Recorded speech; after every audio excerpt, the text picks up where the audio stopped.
Lestari dengan NIM akhir 099.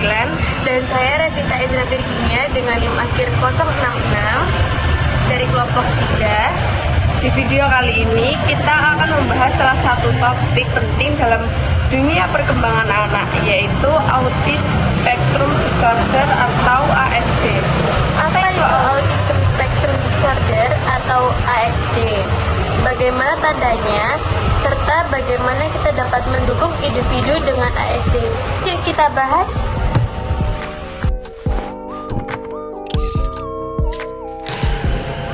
Yang pertama, kita akan membahas apa itu Autism Spectrum Disorder. Autism Spectrum Disorder adalah gangguan perkembangan yang mempengaruhi cara seseorang berkomunikasi, berinteraksi sosial, dan berperilaku. ASD disebut spektrum karena setiap individu memiliki tingkat dan karakteristik yang berbeda-beda.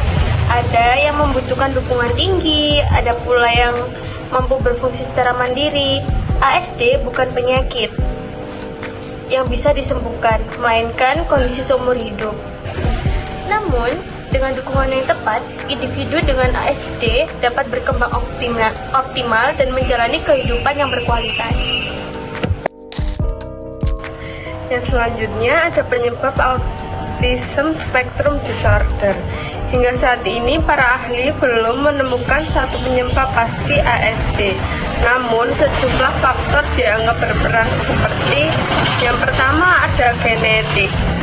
Seperti riwayat keluarga dapat meningkatkan resiko.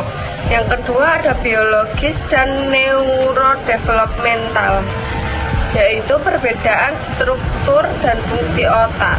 Yang ketiga ada faktor pranatal, misalnya seperti komplikasi kehamilan atau paparan zat tertentu. Yang penting dipahami adalah ASD bukan disebabkan oleh pola asuh orang tua.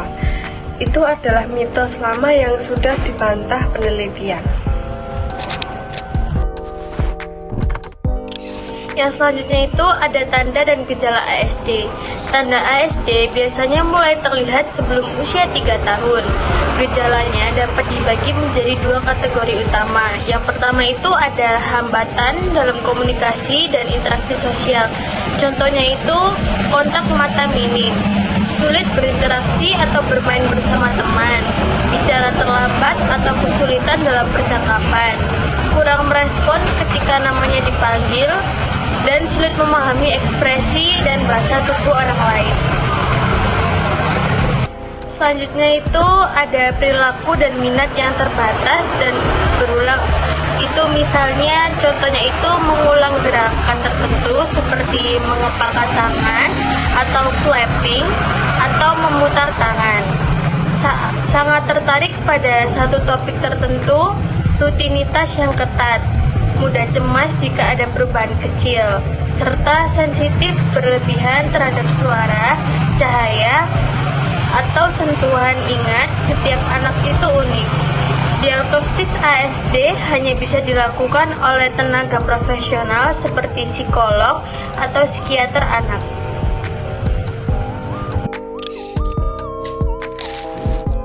Yang selanjutnya ada intervensi dan dukungan. Semakin cepat ASD terdeteksi, semakin baik intervensinya. Beberapa pendekatan yang umum digunakan seperti ABA atau Applied Behavior Analysis, mengajarkan keterampilan melalui penguatan perilaku positif. Selanjutnya ada terapi wicara seperti membantu komunikasi verbal dan nonverbal. Selanjutnya terapi okupasi seperti melatih kemampuan motorik dan kemandirian. Dan ada juga pendekatan sensorik seperti mengelola sensitivitas berlebihan atau kurang terhadap rangsangan. Selain terapi, dukungan lingkungan seperti keluarga, sekolah, dan komunikasi sangat penting agar individu ASD mendapat kesempatan yang sama untuk berkembang.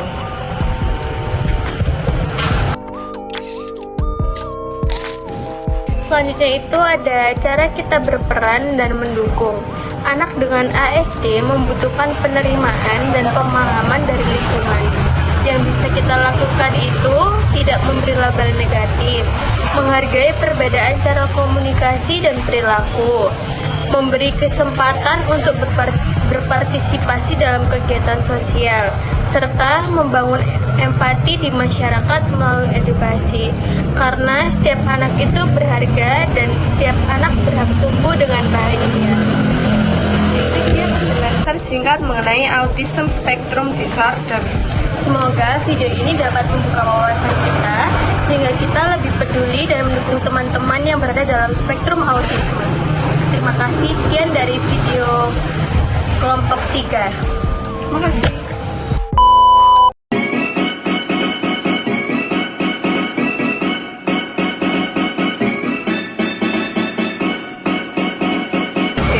Apa itu autis?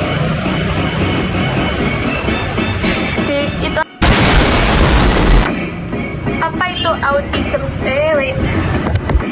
Huh? Huh? Kalau dilepas, tidak terlalu.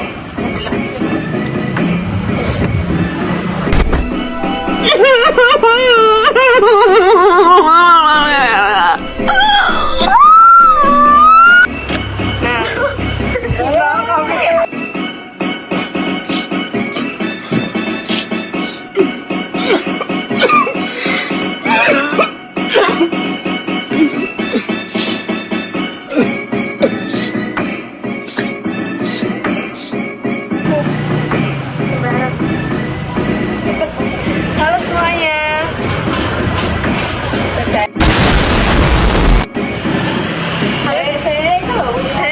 Oh iya. Di skip apa dia? Huh? Ini dihapus saja. Selanjutnya itu ada cara kita berperan dan mendukung. Ulang ya, Rin. Selanjutnya itu ada tanda dan gejala ASD. Tanda ASD biasanya mulai terlihat selama